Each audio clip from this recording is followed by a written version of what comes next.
Observatorio 2012. Hola, ¿qué tal? Bienvenidos a Observatorio 2012, el programa del Canal Cultural de los Universitarios, TV UNAM, en el que todas las semanas Pedro Salazar, Ciro Murayama y Lorenzo Córdoba abordamos junto con nuestros invitados algunos de los grandes temas de la agenda política, económica y social de nuestro país, con la intención de fomentar un debate de altura, de contenidos, de ideas y con mirada hacia adelante, de largo aliento, de cara a las cruciales elecciones presidenciales del próximo año. El día de hoy, en Corte de Caja, el espacio editorial de nuestro programa, en el que abordamos algunos de los temas más relevantes de los últimos días, nos vamos a ocupar de la delicada, polémica y controversial confrontación que la Cámara de la Industria de la Radio y la Televisión ha emprendido en contra del IFE a propósito de la intentona de este órgano de emitir el reglamento de radio y televisión. Más adelante, en Agenda a Fondo, con Mónica González del Instituto de Investigaciones Jurídicas de la UNAM y Alfonso Poiré de Save the Children, vamos a reflexionar en torno a cómo se ha incorporado en nuestro país el estado actual que tienen y las perspectivas a futuro los derechos de los niños y las niñas. Un tema en el que, como veremos, hay muchos faltantes y omisiones que debemos solucionar en aras de consolidar nuestra democracia constitucional. Acompáñenos.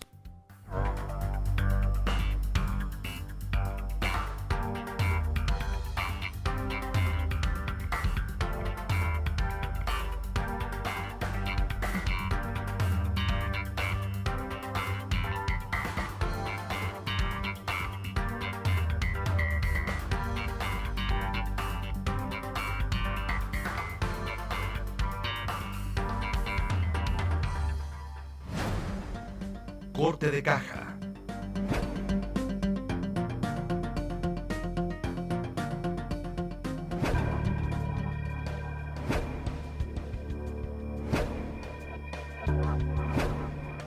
En las sociedades masivas y complejas de nuestros días, la información fluye sobre todo a través de los medios de comunicación electrónica.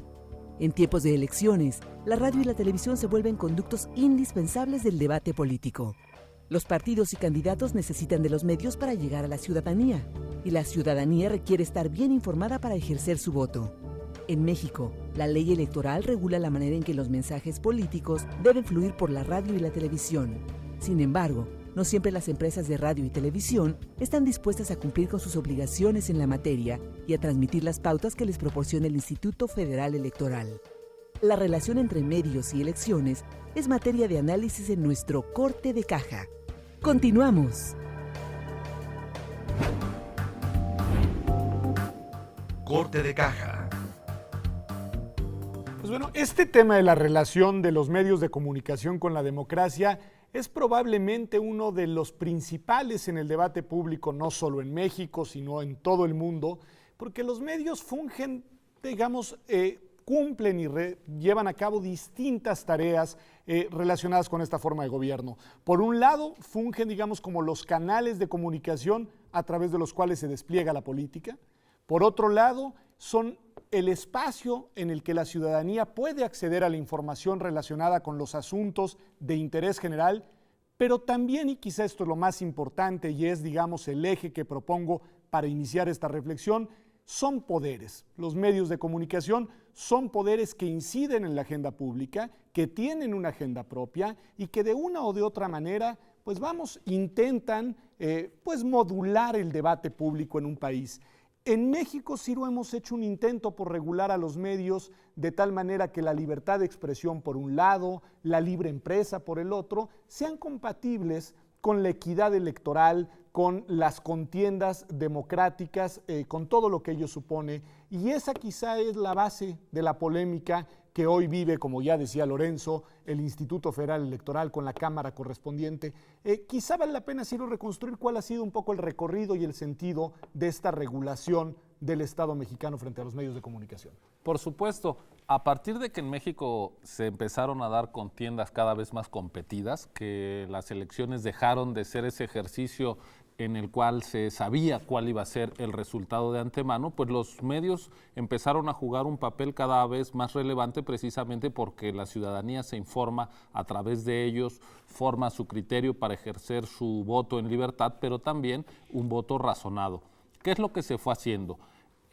A mediados de los años 90 se les permitió a los partidos acceder con cargo a los tiempos del Estado a algunas franjas, lo que veíamos estos programas de 15 minutos al mes de cada partido político, un programa también de discusión cada cierto tiempo, pero sobre todo se les permitió que con su financiamiento público fueran a comprar espacios de radio y televisión.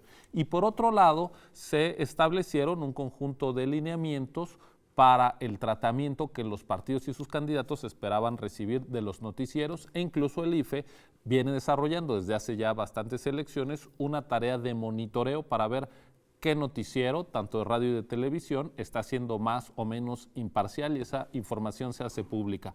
¿Qué es la novedad de las últimas elecciones o qué tendremos por primera vez en esta elección presidencial de 2012 que no tuvimos en 2006? Pues lo que se aprobó en 2007 fue una reforma que prohíbe la compra de publicidad electoral por parte de los partidos y de terceros. Y eso se fijó en la Constitución de tal manera que ahora solo se accede a la radio y a la televisión para hacer propaganda abierta a través de los tiempos del Estado y esto se reparte con criterios de equidad por parte del IFE. La Constitución dice que es el IFE la autoridad que administra y que manda estas pautas de transmisión de tal manera que se ha sacado el negocio, que se ha eliminado al mercado y estas transacciones como un puente para que los partidos llegaran a la ciudadanía. Yo no sé, Lorenzo, porque lo que nos dice Ciro, y además, bueno, ha sido la explicación de la estrategia de crítica y de descalificación constante de los medios hacia la reforma de 2007. Es decir, creo que con la explicación que hacías queda claro qué fue lo que se afectó, el interés de los medios económicos sobre todo. Pero ¿por qué contra el IFE?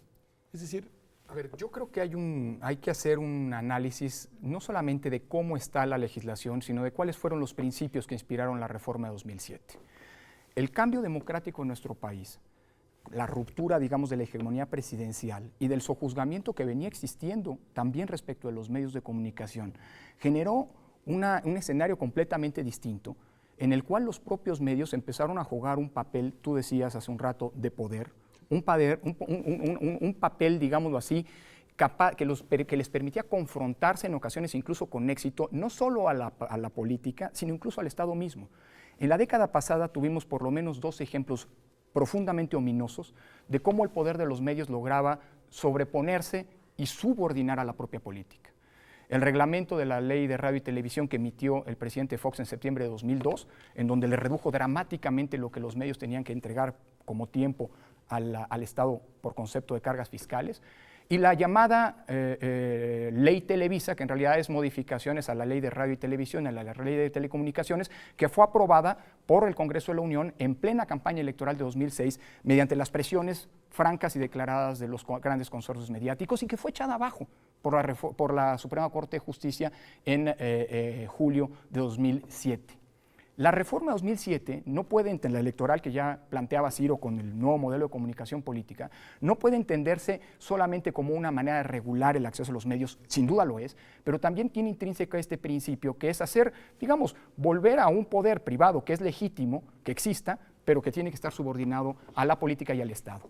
Lo que hemos visto desde entonces ha sido una campaña desenfrenada y profundamente irresponsable desde los grandes consorcios mediáticos para denostar el sentido de la reforma electoral. ¿Cuántas veces no hemos escuchado que la reforma electoral viola la libertad de expresión cuando el que hoy tenemos en México es un modelo que existe en España, en Francia, en Inglaterra, en Alemania, en Italia, en Brasil, en Chile? Bueno, eso es una expresión de cómo los medios han reaccionado y no han tragado, para decirlo coloquialmente, el sapo de la reforma electoral. Lo malo es que el IFE, de acuerdo con la reforma, se convierte en la autoridad reguladora y la que tiene que vigilar el cumplimiento de este modelo y eventualmente de imponer las sanciones, no solo a partidos y candidatos, sino también a concesionarios. Una de las 2 grandes televisoras hoy acumula más de 300 millones de pesos en multas por las sanciones que les ha impuesto el propio Instituto Federal Electoral. Y esto se ha traducido en una confrontación franca y abierta, llena de estridencias verbales, como la que hace apenas unos días ha llevado de manera reiterada a la CIRT a decir que por el ánimo de regular lo que ya establece la ley, el IFE está poniendo en riesgo la elección presidencial del próximo año y es inaceptable. Pero a ver, Ciro, una pregunta que tiene que ver con esto que expone muy bien Lorenzo y que además yo comparto, digamos, en lo fundamental.